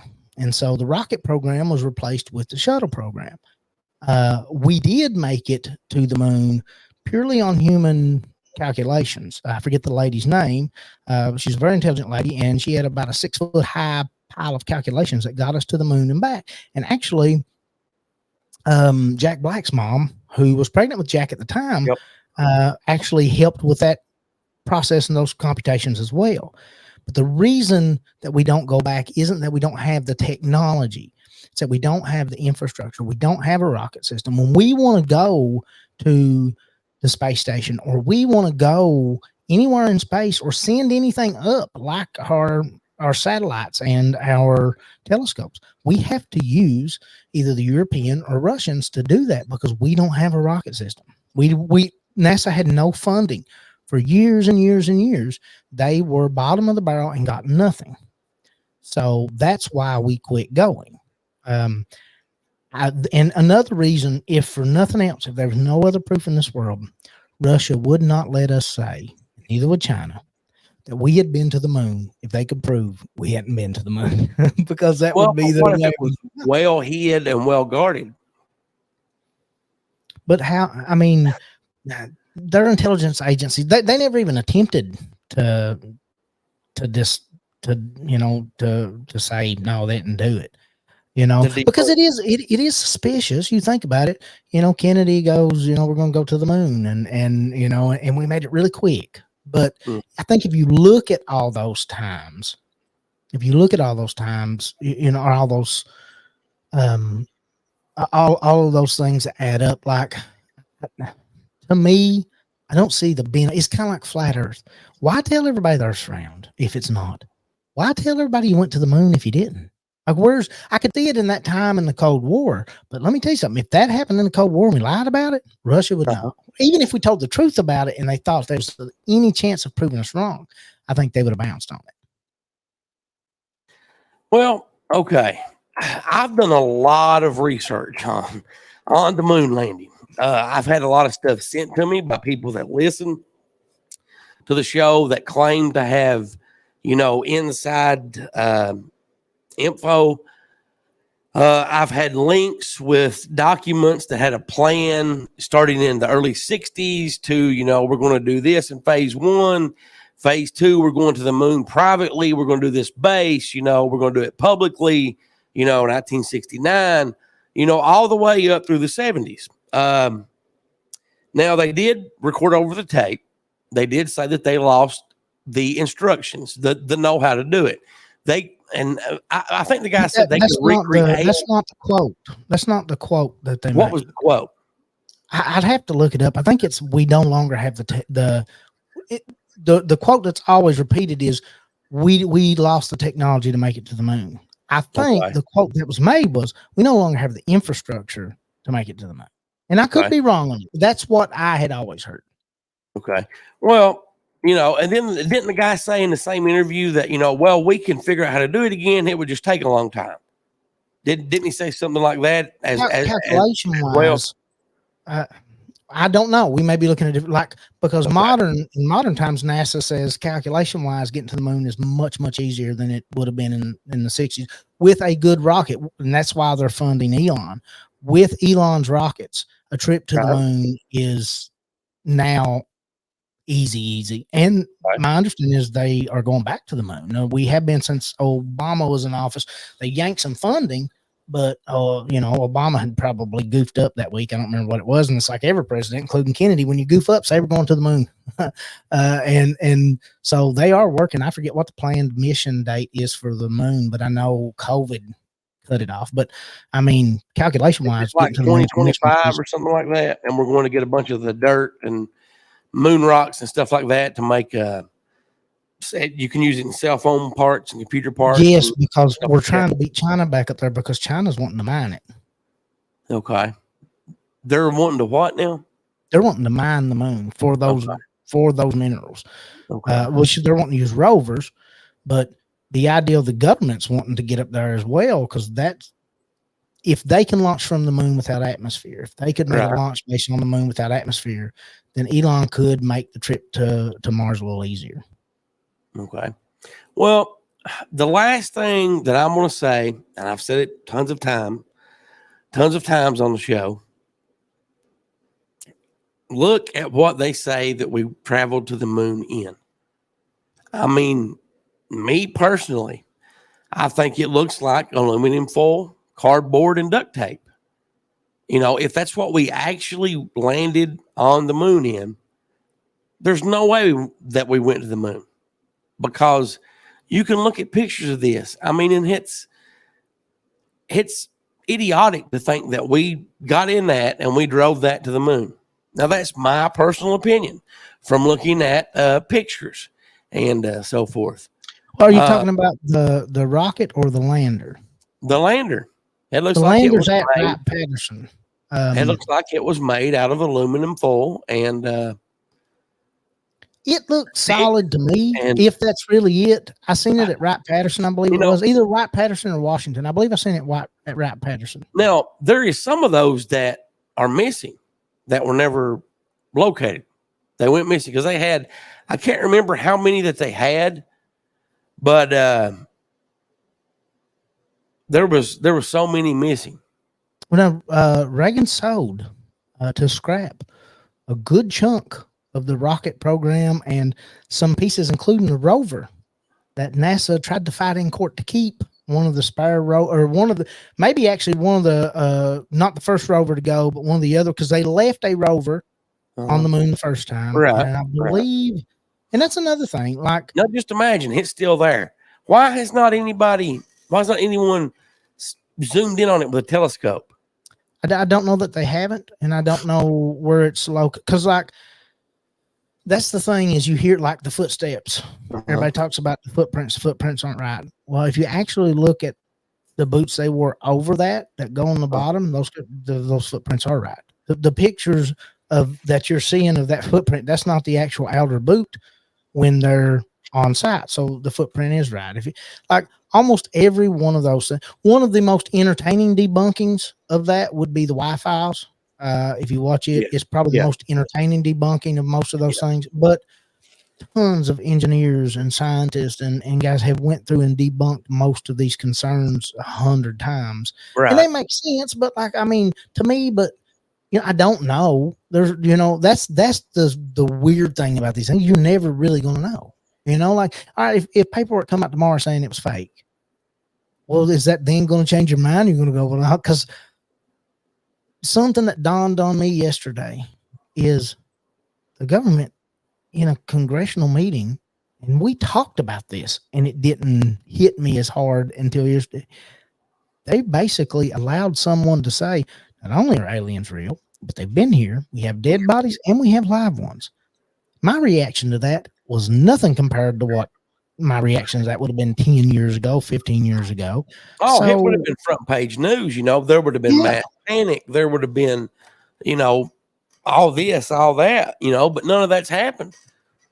I wonder if we're so desensitized, like, because that seems to be the problem with conspiracy, that once it's proven or once it's completely disproven, it loses any interest. And once, I mean, look, they've not proved it to me yet because they've not shown me an alien, but I'm going to tell you right now, they've got closer than anybody else has ever come because they let it be said, you know, and that's a big thing. Nobody sat there and went, oh, we object. Nobody come back out on the news later and said that was all lies. The news was allowed to carry the story, and they did, that we've got aliens, and nobody retracted it, nobody's come out on a lot of these and said, hey, this is not true. Nobody come out and said Favor's a liar. They would have in the 70s and 80s. They would have come out and said, no, this guy's lying. He was drunk offline, you know.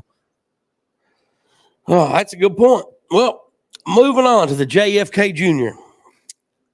Conspiracy theory that he could possibly be alive.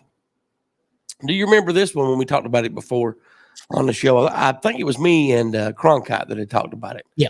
Do you remember it? Okay. I know the theory. Okay.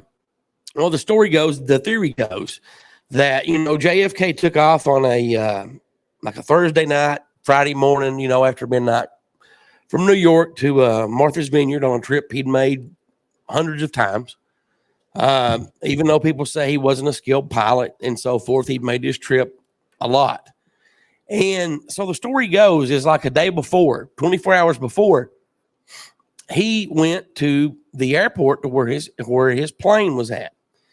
And him and someone from the airport, they were going over like the plane to, just do their pre-check stuff, and they discovered a bomb on the plane, or in the plane, underneath the plane, there was a bomb found.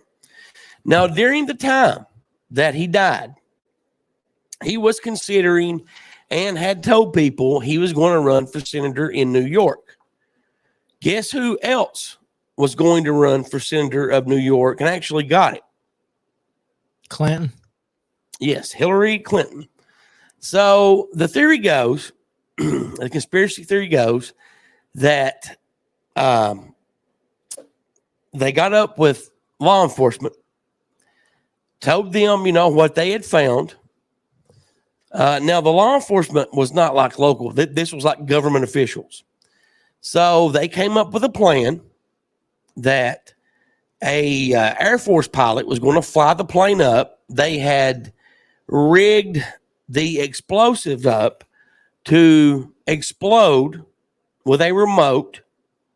So the pilot, just as scheduled as JFK had, scheduled with the FFA, his flight plan and all that to take off, it took off. It went up to so many thousand feet. The pilot jumps out, has a parachute, jumps out, gets safely away, hits the remote trigger, the plane explodes. The news story breaks. JFK and his wife and then her cousin were all buried at sea. That was the story. That was the theory, how he survived. Is it real? I don't know. Is that possible that could happen? I don't know. Maybe. There's been, I will say that there's been a lot of friends of the Clintons that have died. I don't think it's healthy to be friends of the Clintons. Hey guys, this is Goose in the studio. I'm going to interrupt the program. We had a glitch. I tried to edit it out the best I could. The sound is terrible. I apologize for not being able to bring you the ending and so forth. It's funny that we were talking about the JFK Jr. Conspiracy theory over his death, and we were talking about the Clintons. And as soon as we start talking about the Clintons, we start having problems with the microphone. As you heard, everything before that was great. It sounded good.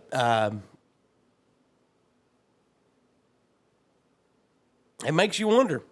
It makes you wonder. So, we've been told before that we're being watched, and that's just very weird. But we did start back the shout out this week. We're calling it a social media shout out, and our social media shout out this week goes to Rusty Truck on YouTube. Please follow him, subscribe, show him some love. He's almost made it up to 1,000 followers.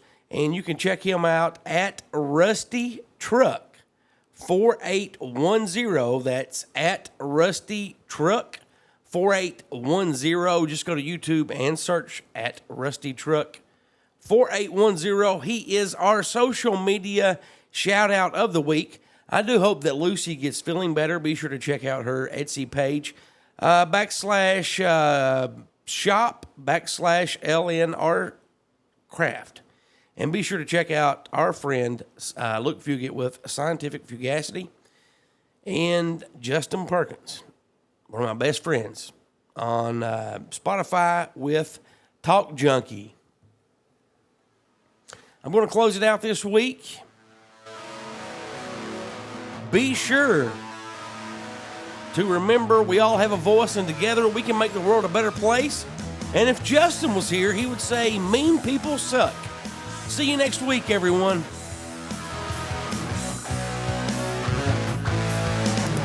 One day I'm up, the next I'm down. You got my head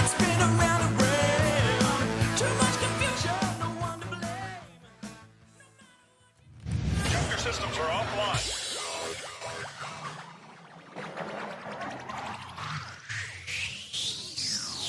You've been listening to Here to Chew Bubblegum 2.0. Be sure to tune in next week.